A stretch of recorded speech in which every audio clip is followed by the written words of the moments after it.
Marcos 14, de los versículos 43 al 52.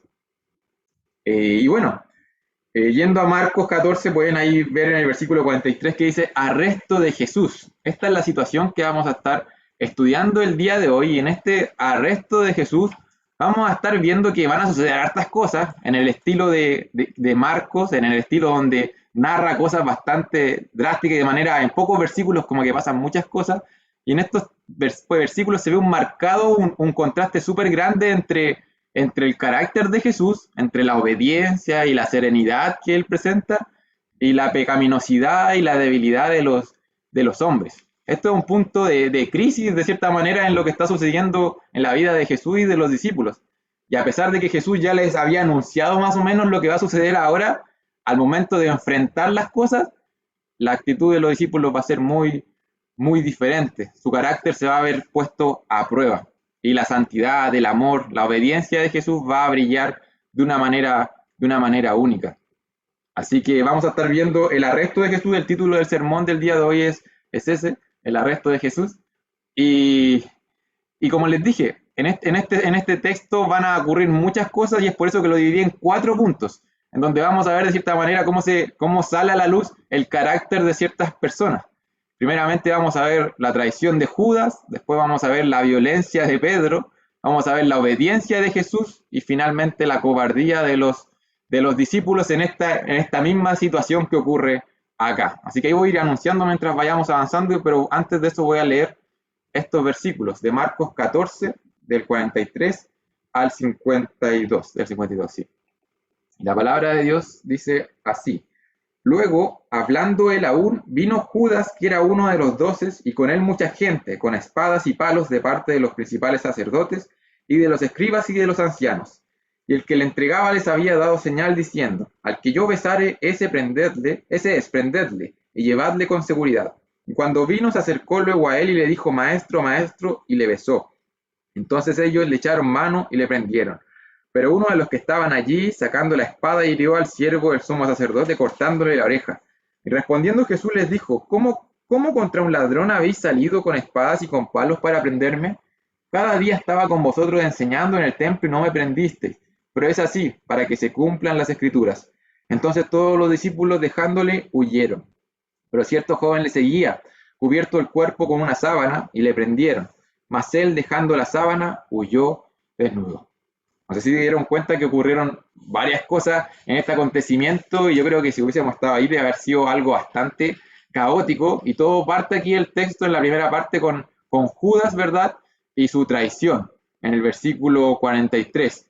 Dice: luego hablando él, ¿quién estaba hablando? Estaba hablando Jesús. Vino Judas, que era uno de los 12. Si recapitulamos, no sé si se recuerdan la semana pasada, donde Jesús estaba orando, los discípulos se habían quedado dormidos, y en el versículo 42 Jesús había dicho: levantaos, vamos, he aquí se acerca el que me entrega. Ese texto nos da también el contexto para entrar a esta porción, porque dice que Jesús ya sabía que la hora había llegado, que se acercaba el que le iba a entregar. Y sabiendo esto, Jesús, ¿qué hace? No se oculta, ni intenta escapar, sino que al contrario, de manera valiente, de cierta manera, les sale al encuentro. ¿Sale al encuentro de quién? De Judas, y el texto dice que era uno de los 12. Lo más probable es que el texto quizás pone esa acotación porque habían otros Judas. Sin embargo, en los 4 evangelios sale que el Judas que venía era uno de los 12. De cierta manera hace énfasis para sorpresa de nosotros, que era uno de los mismos 12 el que lo venía a traicionar. Aquel Judas que tuvo el privilegio incomparable de pasar años al lado de Jesús. Bueno, él, la misma persona que estuvo expuesta a los milagros, a las enseñanzas de Jesús, es él el que viene con esta multitud, ¿verdad? ¿Para qué? Para apresar a Jesús. Y ya vimos anteriormente que Judas ya había hecho un compromiso con los líderes religiosos, ¿verdad? Había llegado a un acuerdo, y ahora venía un grupo, una multitud, en representación de esos líderes religiosos a apresar a Jesús. El texto dice que venía con él mucha gente con espadas y palos de parte de los principales sacerdotes y de los escribas y de los ancianos. Venía una multitud gigante. Si visitamos los otros evangelios, vamos a darnos cuenta que incluso venían sacerdotes, venían alguaciles, que eran los miembros de la guardia del templo, y también venía una compañía de soldados romanos. Era un tumulto bastante grande de gente que venía a reunirse con estos hombres ahí que estaban en la noche. Y también hemos visto semana tras semana cómo se fue dando esto y la razón por la cual querían arrestar a Jesús, ¿verdad? Hemos visto cómo Jesús de cierta manera se estaba volviendo popular, había cierto miedo de que hubiera una revolución, ¿verdad? También se estaban sintiendo ofendidos por las palabras de Jesús. Jesús había dicho palabras directamente hacia ellos, hacia este sistema antibíblico que estaban llevando a cabo estos religiosos, tenían miedo, era una combinación de cosas que hizo que ellos quisieran apresar a Jesús, y para lograrlo fue el mismo Judas, uno de los 12, quien lo traiciona. En el versículo 44 dice, y el que le entregaba le había dado señal diciendo, al que yo besare, ese es. Y bueno, esto es universalmente conocido, ¿verdad?, como la manera en que Judas traicionó a Jesús.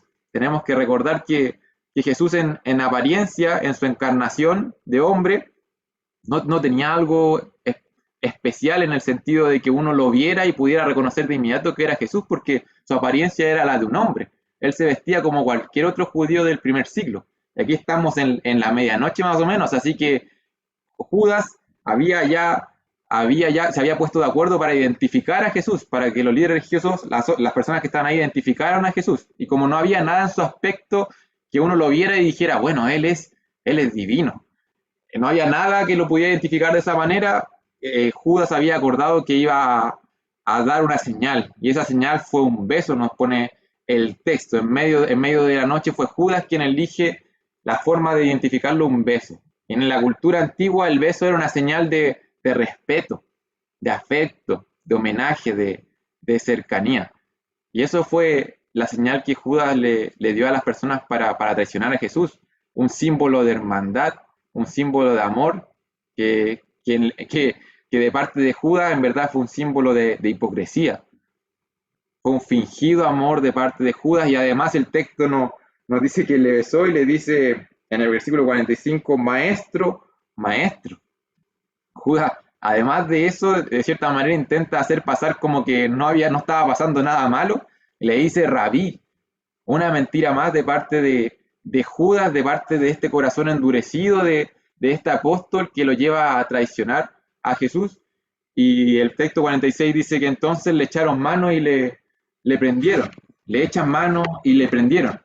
Y si nos adelantamos y seguimos leyendo el Evangelio de Marcos,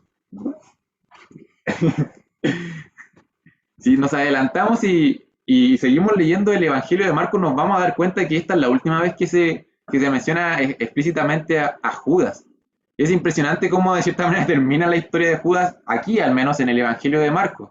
Y es impresionante estudiar la historia de Judas, la vida de él, porque nos damos cuenta a dónde puede llevar al hombre un corazón endurecido como el de Judas. Él, una persona en una condición de incredulidad, porque en verdad no llegó a creer esto de que Jesús realmente era el rabí, el maestro. Al momento de las tentaciones que pudieron venir a su vida, él tomó las peores decisiones. Siendo guiado por este corazón endurecido, Judas tomó las peores decisiones en estos momentos críticos que pudo venir a su vida. Y aunque Marcos no nos dice qué más ocurrió con Judas, podemos ir quizás al Evangelio de Mateo, y los quiero invitar a Mateo capítulo 27, del 3 al 5. Mateo 27, del 3 al 5. Mateo 27, del 3 al 5. Y aquí se nos narra qué sucedió con Judas después de esto. Y dice el texto, dice, entonces Judas, el que le había entregado, viendo que era condenado, devolvió arrepentido las 30 piezas de plata a los principales sacerdotes y a los ancianos, diciendo, yo he pecado entregando sangre inocente. Mas ellos dijeron, ¿qué nos importa a nosotros? Allá tú. Y arrojando las piezas de plata en el templo, salió y fue y se ahorcó. Ese fue el final de la vida de este hombre. De hecho, el libro de los Hechos de los Apóstoles nos dice que cuando Judas se cuelga, la cuerda se rompe y el cuerpo de Judas se reventó al caer sobre las rocas que habían debajo de él. Esa fue la espantosa muerte que terminó sufriendo este hombre, y este suicidio de Judas podríamos decir de cierta manera que quizás fue el inicio solamente de sus tormentos, ¿verdad? Porque llegó a entrar a la eternidad como una persona que estaba en enemistad con Dios, que estaba en rebeldía con Dios, como una persona que llegó a pisotear al Hijo de Dios, lo traicionó. Terminó siendo el discípulo que traicionó al Mesías. Y la historia de Judas y la vida de Judas es de cierta manera una ilustración o la perfecta personificación de una oportunidad o de un privilegio gigante desperdiciado. Una oportunidad y un privilegio gigante desperdiciado. Esa es la vida de Judas, esa es la forma en que él fue tomando decisiones siendo guiadas por este corazón endurecido, por este corazón pecaminoso. Y el texto que estamos estudiando hoy, mis hermanos, es un momento crítico en la vida de todas estas personas, porque estamos viendo cómo reaccionaron estas personas ante esto y en este caso Judas reacciona de la peor manera, porque fue una serie de pecados que él cometió, una serie de decisiones que él tomó que llevaron a esto, a la traición de Jesús y a la decisión de Judas de terminar con su vida.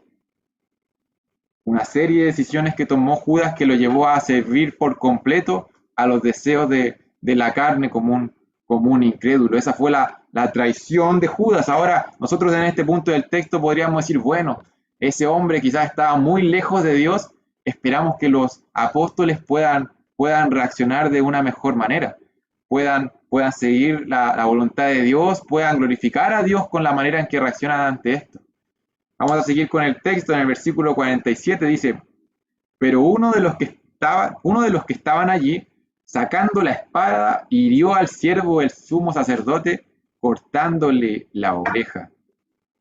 ¿Quién fue este hombre? El Evangelio de Marco no nos dice el nombre, pero en el Evangelio de Juan, se dice que fue el apóstol Pedro, quien saca la espada y hiere al siervo del sumo sacerdote. Yo creo que si es que no hubiese dicho el nombre en ninguna parte del apóstol, quizás lo hubiésemos llegado a inferir, ¿verdad?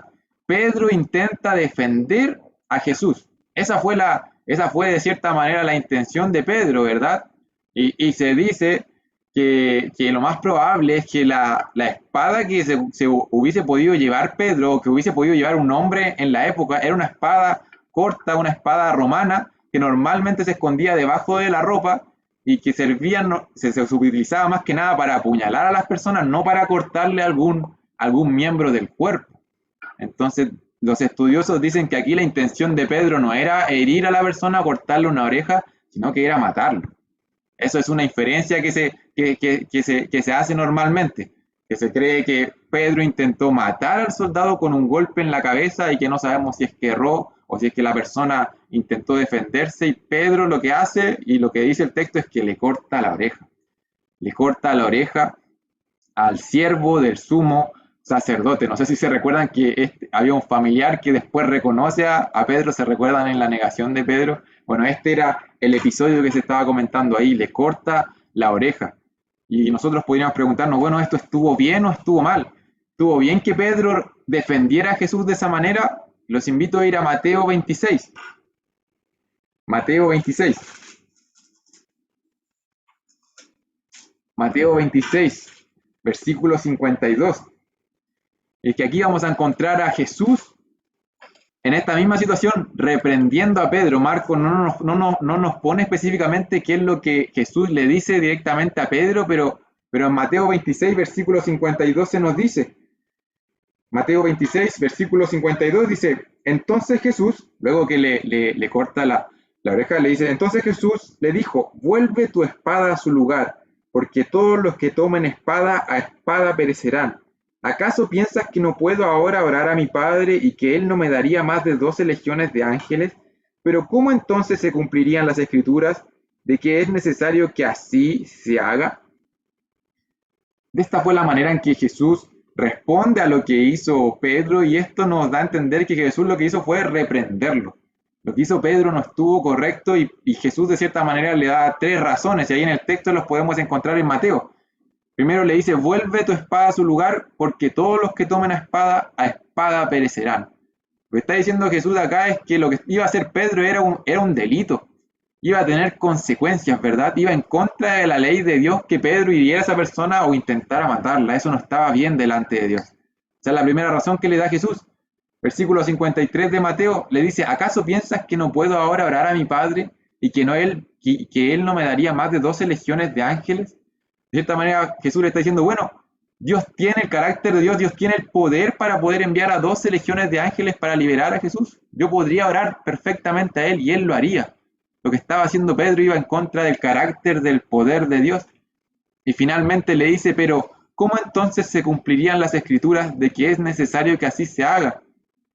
Jesús le termina diciendo, bueno, es la voluntad de Dios, Pedro, que ocurran las cosas como están ocurriendo, porque así se tienen que cumplir las escrituras. Y con lo que estás haciendo estás yendo en contra de la voluntad de Dios, en contra de la voluntad de Dios que era que el Cristo padeciera. Entonces, volviendo al texto de Marcos, aunque las acciones de Pedro pudieran haber parecido bien intencionadas, en realidad estaban peleando contra la misma palabra de Dios, contra el mismo carácter de Dios. Pedro, de cierta manera, ahí en esta situación, quiso demostrar fidelidad a través de la fuerza, pero esa no era la forma, no era la voluntad de Dios para ese momento específico, aunque él pudiera tener buenas intenciones, porque podríamos pensar que Pedro reaccionó quizás de la manera correcta, pero nosotros sabemos lo que Jesús ya había dicho acerca del futuro, y Pedro no lo había entendido bien, y demuestra una vez más su impulsividad. A pesar de las buenas intenciones que quizás guiaron a Pedro, no iban de acuerdo con la voluntad de Dios. Este hombre, este apóstol, enfrentó este momento de crisis de manera caótica y de manera descontrolada, sin buscar la voluntad de Dios, mis hermanos. Pedro enfrenta este momento de crisis de manera caótica, de manera descontrolada, haciendo lo que él pensaba que era lo mejor, sin buscar la voluntad de Dios, mis hermanos. Y qué importante, hermanos, es saber qué es lo que Dios desea para nosotros en cada situación de nuestras vidas. Qué importante es tener la certeza de la manera en que debíamos reaccionar o actuar en cada situación de nuestra vida. Más allá de lo que nosotros queramos hacer, más allá de lo que nosotros podamos sentir o creer o suponer que es lo correcto, Dios nos demanda que debemos actuar y pensar de cierta forma en todas las situaciones de nuestra vida. Que enfrentemos cada situación como lo que somos, como sus hijos. Eso es lo que Dios nos demanda. Eso es lo que tenemos que hacer. Y eso es justamente lo que hizo Jesús. Y de cierta manera lo vimos la semana pasada, la manera en la que Jesús oraba, ¿verdad?, en este momento de angustia, y él dependía por completo del Padre. Y ahora nuevamente Jesús demuestra que él va a someterse a la voluntad del Padre, él va a buscar por sobre todo la obediencia. Independiente de lo crítico que pueda verse la situación por delante, Jesús obedece, se somete a la voluntad del Padre. Y esa es la manera en que Jesús responde ante esta situación. Jesús responde en obediencia a Dios. Versículo 48. Dice, y respondiendo Jesús les dijo, ¿cómo contra un ladrón habéis salido con espadas y con palos para prenderme? Lo primero que hace Jesús aquí es cuestionar de cierta manera la forma en la que lo estaban tratando, la forma en la que venían a arrestarlo. Venían ante él como un ladrón, ¿verdad? Esta multitud había llegado armado hasta los dientes, como si Jesús fuera casi un terrorista, ¿verdad?, que se estaba alzando de manera violenta, siendo que Jesús era un maestro no violento, era una persona que estaba desarmada y que no tenía nada que esconder. Y aquí el Hijo de Dios está siendo tratado como un ladrón, ¿verdad? El Hijo de Dios en este arresto está siendo tratado como un ladrón. Y nosotros sabemos y se dice normalmente que la cruz era una de las formas más vergonzosas, ¿verdad?, de darle muerte a alguien. Pero la vergüenza de Jesús partió mucho antes. La humillación de Jesús partió cuando Él se hizo hombre. Al tomar forma de hombre, Jesús se humilla. Y aquí en el arresto de Jesús sigue siendo humillado al ser tratado como un ladrón por estos hombres cobardes que fueron a buscarlo de noche. ¿Por qué? Porque no tenían un motivo válido para poder hacerlo de día frente a todas las personas. Y es por eso que en el versículo 49 le dice, ustedes cada día estaban con vosotros enseñando en el templo y no me prendisteis, pero es así para que se cumplan las escrituras. Las palabras de Jesús aquí están dejando en evidencia la cobardía, ¿verdad?, y la hipocresía de estos hombres, que perfectamente podrían haber venido de día a él y con razones válidas, pero no tenían no tenían esos motivos válidos, ¿verdad? Entonces Jesús con sus palabras de cierta manera deja en evidencia eso y sin embargo dice que así debe ser. Y esa frase es fundamental para entender esta porción. Dice, pero es así para que se cumplan las escrituras. Jesús, a pesar de reconocer la pecaminosidad de estos hombres y de lo que estaban haciendo, también reconoce que todo estaba en el plan de Dios. Y eso es fundamental, hermanos. Eso es fundamental. Jesús está reconociendo aquí que todo estaba resultando de acuerdo con la perfecta programación del Padre. Incluso en la hostilidad y la manera en que estos hombres habían ido delante de él. Incluso en las decisiones que estaban tomando estos líderes religiosos hipócritas. Se estaba cumpliendo el plan redentor de Dios, tal cual como las Escrituras lo decían, tal cual como los profetas lo habían predicho, tal cual como el mismo Jesús lo había predicho también. Todo estaba obrando para un bien mayor, para cumplir los propósitos eternos de Dios. Y Dios usa esta maldad para finalmente su gloria, para llevar a cabo el plan de redención, no siendo el autor de esa maldad, pero sí utilizándola. ¿Para qué? Para finalmente salvar a la humanidad mediante la muerte del Salvador. Todo estaba en el plan de Dios y es por eso que Jesús dice para que se cumplan las escrituras. Estos hombres podrían pensar que con estos palos y estas espadas estaban saliéndose con la suya, llevando a cabo su propósito, pero eran los propósitos de Dios que se estaban llevando a cabo, mis hermanos. Y Jesús lo entendía y es por eso que elige voluntariamente la obediencia por encima de todo. Y ahí uno puede entender por qué Cristo estuvo dispuesto a dar su vida para cumplir el plan de redención y salvarnos. ¿Por qué fue obediente hasta la muerte y muerte de cruz, mis hermanos? La obediencia es lo que primó en este sentido. La obediencia a Dios por encima de todo, la obediencia al Padre por encima de todo, mis hermanos. Esa es la obediencia que un creyente debe presentar nuevamente en toda situación. Y la pregunta aquí, en este punto del texto para nosotros es quizás, ¿está la obediencia a Dios en ese lugar en nuestra vida? En la semana, en una de las clases que tuvimos con Walter, se nos hablaba acerca de la integridad. Me gustó la definición que se daba acerca de integridad. Y hablábamos que una persona íntegra es una persona que busca obedecer a Dios en cualquier situación en la que esté, en todas las áreas de su vida, en cualquier situación en la que esté. Eso es una persona íntegra, que busca obedecer a Dios. Y cuando se equivoca va a arrepentirse y va a seguir buscando obedecer a Dios. Eso es una persona íntegra y eso es lo que debemos buscar nosotros hoy. Tú y yo como jóvenes debemos buscar obedecer a Dios cualquiera sea la situación en la que estemos. Y quizás en este momento es fácil decirlo, pero en los momentos críticos, en los momentos de prueba, en los momentos de tribulación, ahí es donde se prueba realmente de manera profunda nuestro carácter y ahí es donde debemos obedecer a Dios por sobre todo, mis hermanos. Si no estamos viviendo una vida en dependencia de Dios, si no estamos en cercanía con Él, lo más probable, hermanos, es que en los momentos de tribulación, en los momentos difíciles, en donde nuestro carácter se vea puesto a prueba, no reaccionemos en obediencia. Eso es lo que les pasó a los apóstoles. Los veíamos durmiendo en los versículos anteriores y ahora los vamos a ver reaccionando no de una manera correcta, no obedeciendo a Dios, no manteniéndose firmes y fieles a su Señor, sino que aquí los vamos a ver ahora mostrando cobardía, huyendo. Versículo 50. Dice, entonces todos los discípulos dejándole huyeron, tal cual como Jesús lo había anunciado. No sé si se recuerdan cuando Jesús anunció la negación de Pedro, en el capítulo 14 también es, creo, sí. Capítulo 14, versículo 27, dice, unas horas antes, Jesús le dijo, todos escandalizaréis de mí esta noche, porque escrito está, heriré el pastor y las ovejas serán dispersadas.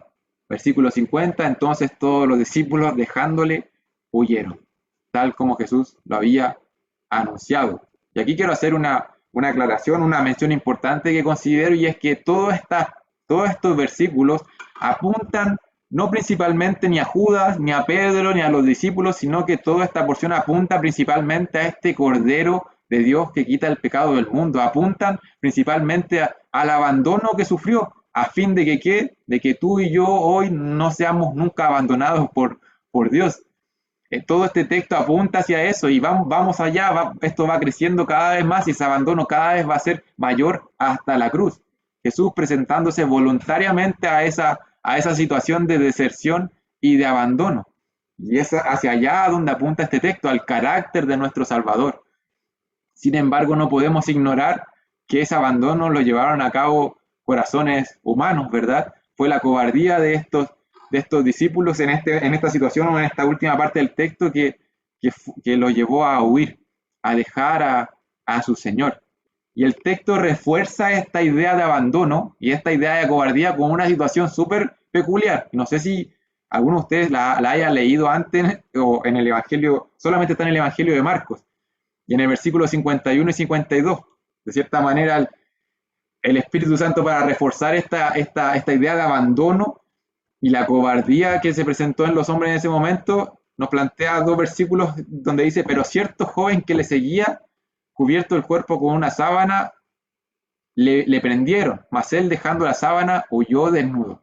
Es una situación bastante curiosa, no creo que difícilmente alguien pueda hacer una prédica de estos dos versículos nomás aislados, ¿verdad? Porque no tenemos ningún contexto, tampoco se nos dice quién es este joven. Algunos plantean que fue el mismo Juan Marcos, el autor de la carta. Algunos plantean que él era ese joven y que de cierta manera, para dejar plasmada esa situación pecaminosa y en forma de arrepentimiento y de remordimiento, Marcos, inspirado, siendo guiado por el Espíritu Santo, deja esto aquí en este texto. No sabemos nosotros quién es, no podemos afirmar que era Marcos, pero sí lo que podemos saber es que una persona, un joven, estaba presenciando toda la situación, estaba siguiendo a estos discípulos, a esta multitud, y cuando abandonaron todos a Jesús, este hombre fue pillado, fue arrestado y huye, y abandona igualmente a Jesús. Lo abandona al Señor. Sus apóstoles, que cada uno de ellos que había prometido nunca abandonarlo, abandonaron por completo a Jesús. E incluso este joven que lo seguía también presentó temor, presentó cobardía y huyó. Huyó y estuvo dispuesto a huir desnudo, dice el texto, dejando a Jesús solo, abandonado. Nuevamente se nos presenta este contraste entre el temor del hombre, la debilidad del hombre y la valentía de Jesús, que es apresado, es despojado, este Salvador que no escapa y que se deja clavar en una cruz, hermanos. Eso es lo que nos está mostrando el texto aquí con esta mención de este joven. Y en este punto de la historia, si nos plantamos aquí, nosotros podríamos decir que no pareciera haber ninguna esperanza, porque nosotros sabemos que la expansión del Evangelio Dios usó grandemente a estos hombres que huyeron. Dios usó grandemente a estos hombres que huyeron y en este momento los hombres se están presentando cobardía y pareciera que no hubiera una gran esperanza. Pero mis hermanos, nuevamente les recuerdo que la voluntad de Dios aquí se estaba cumpliendo. La voluntad de Dios se estaba cumpliendo. Y Jesús se está enfrentando aquí a sus enemigos solo y sufriendo solo y entregando su vida solo a fin de que hoy tú y yo podamos recibirle como Salvador y como Señor. Y nuevamente reitero esto para que hoy tú y yo ya no estemos solos y podamos tener una relación con Dios.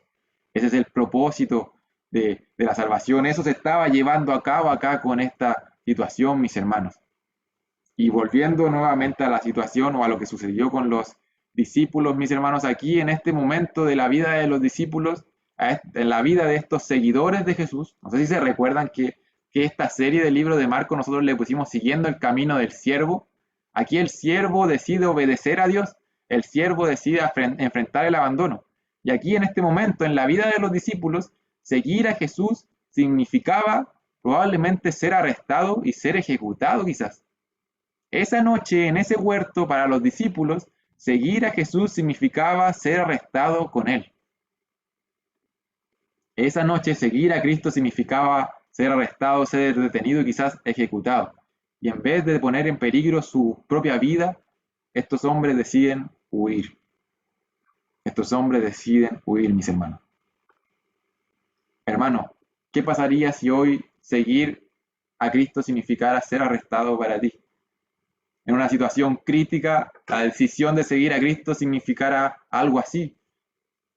Eso es lo que significó en ese momento para los discípulos. Y yo sé que para nosotros es un poco lejana la situación y quizás, y lo más probable, es que en ningún momento de nuestra vida seguir a Jesús signifique morir, dar la vida.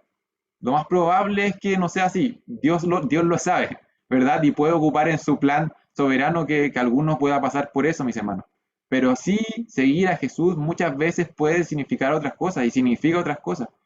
Sí puede significar seguir a Jesús muchas veces renunciar a cosas que nos gustan, pero que no hacen ningún bien a nuestra vida. Muchas veces seguir a Jesús puede significar, mis hermanos, alejarnos de amistades que lo único que hacen es mal influenciarnos. Muchas veces que seguir a Jesús puede significar buscar a alguien para que nos ayude con nuestras luchas que nos avergüenzan. Muchas veces seguir a Jesús, mis hermanos, puede significar confesar, decir la verdad. Seguir a Jesús, seguir a Cristo, significa todas esas cosas y muchas más, mis hermanos. Muchas más. Y la pregunta es, ¿estamos preparados para eso? ¿Estamos preparados para enfrentarnos a esos momentos? ¿Estamos dispuestos a pagar ese precio por seguirle? ¿Estamos listos para tomar esas decisiones difíciles en momentos complicados? Yo sé que cada uno de nosotros somos jóvenes. Hasta los hermanos ahí que están sonriendo allá, somos jóvenes, hermanos, y aún nos faltan muchas cosas que vivir y muchas pruebas que pasar y muchos momentos críticos y muchos momentos complejos y situaciones que quizás no caben en nuestra cabeza en este momento, pero vamos a pasarlas lo más probable y nuestro carácter va a ser probado. Y eso es lo que tenemos que examinar nuestros corazones hoy. ¿De qué manera estamos viviendo el cristianismo? ¿De qué manera estamos siendo discípulos? ¿De qué manera estamos siguiendo el camino del siervo? Cosa que cuando llegue al camino difícil de pasar, tomemos esa decisión de obedecerle a Él, de seguirle a Él, de enfrentar las situaciones tal cual como Él las enfrentó. El arresto de Cristo, mis hermanos, el arresto de Jesús nos muestra que hay una gran diferencia entre Jesús y la humanidad. Y es por eso que este arresto nos muestra también la gran necesidad que teníamos de Él, la gran necesidad que teníamos que Él muriera por nosotros, la gran necesidad que hoy tenemos de Él. Su arresto nos habla, mis hermanos, de la manera en que el siervo enfrentó momentos complejos de una manera santa, de una manera obediente, de una manera amorosa. Y nos invita hoy a nosotros a seguir su camino. Hoy este siervo sufriente, este siervo obediente nos invita a seguir su camino independiente de la edad, independiente de las circunstancias en que estamos pasando, mis hermanos, debemos seguir el camino del siervo. Eso es lo que debemos hacer en todo momento de nuestras vidas. Los quiero invitar a orar, mis hermanos, para terminar este tiempo. Amado Padre Celestial, gracias te damos, Señor, porque tú eres fiel y porque tú eres fiel, Señor, hoy nosotros, Señor, somos preservados, Señor, y hoy nosotros, Señor, podemos tener la seguridad, Padre, Señor, que tú obras en nuestras vidas, Señor, que tú no nos has dejado solos, que tenemos tu Espíritu, Señor, que no hemos quedado huérfanos, como dice tu palabra, Señor, y que la carrera, Señor, que tenemos que correr está asegurada, la meta está asegurada, Señor, el final ya está asegurado, Señor, la eternidad ya está asegurado porque se pagó un precio infinito por ellos, Padre. Así que, primeramente, Señor, agradecemos, Señor, por eso y venimos, Señor, de manera confiada hoy a presentarnos delante de ti, Padre, Señor, porque sabemos, Señor, que el precio ya fue pagado, Señor, y que hoy nos presentamos solamente por los méritos de nuestro glorioso Salvador, Señor, de nuestro santo Salvador, de nuestro amoroso Salvador. Padre, hoy, Señor, te pedimos, te rogamos, Señor, que sigas trabajando, Señor, en las vidas de cada uno de nosotros, Padre. Ayúdanos, Señor, a depender cada día más de ti, Señor, a buscarte cada día más, Señor, a desear, Señor, este encuentro contigo, Padre, Señor, a realmente, Señor, experimentar esta relación que tenemos, Señor, contigo, a realmente, Señor, a vivir, Señor, en dependencia a ti, porque eso es lo que debemos hacer, Padre. Ayúdanos, Señor.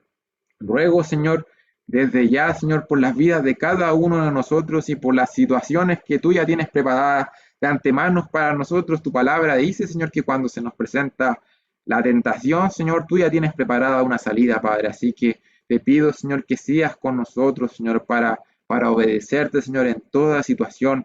Ruego por las vidas de cada uno de mis hermanos, Padre, para que para que no nos confiemos de que estamos firmes, Señor, sino que siempre estemos, Señor, buscando de cada día más, siempre estemos reconociéndonos débiles, Señor, y buscando la fortaleza en ti, Padre. Ayúdanos, Señor, a no confiarnos, a estar siempre autoexaminando nuestros corazones, Padre, Señor, y que nuestro carácter, nuestra fe, cuando se vea aprobada, Señor, resplandezca, Señor, la gloria de Cristo, resplandezca el carácter maravilloso, Señor, de nuestro Salvador, siendo obrado solamente en ti y en nuestras vidas, Padre, que no seamos nosotros, que no sea nuestra carne, que no sean nuestros pensamientos, nuestros sentimientos los que afloren en esos momentos, Padre. Ayúdanos, Señor, a estar tan llenos de ti, Señor, y que todo lo que salga, Señor, en todo momento de nuestras vidas sea eso, Padre. Ayúdanos a ser hombres y mujeres íntegros, Señor, que buscan obedecerte en todas las áreas de nuestra vida. Padre, sabemos que fallamos, sabemos que somos infieles, Señor, y que lo más probable es que nos vamos a caer y nos caemos. Ayúdanos también, Señor, a en esos momentos, Señor, a ir hacia ti, Señor, a tener un arrepentimiento genuino, Señor. Este arrepentimiento que va directamente hacia ti, Señor, en arrepentimiento y fe, que reconoce, Señor, que te falló, Señor, y que se vuelve hacia ti nuevamente en dependencia, en confianza hacia ti, Padre. Sea obrando eso, Señor, también en cada uno de los corazones de nosotros, Padre. Queremos glorificarte de la mejor manera y necesitamos eso. Necesitamos ser cambiados. Necesitamos, Señor, que el carácter de Cristo se siga transformando, Señor, nuestras vidas sean moldeándose, Señor, a su vida, Señor, a la vida de este siervo fiel, de este siervo sufriente, Padre. Oramos, Señor, por eso y te damos gracias, Señor, porque sabemos, Señor, que tenemos una esperanza maravillosa, Señor, una confianza maravillosa en ti. Te damos gracias y pedimos esto en el nombre de tu Hijo amado, nuestro glorioso Salvador. Amén.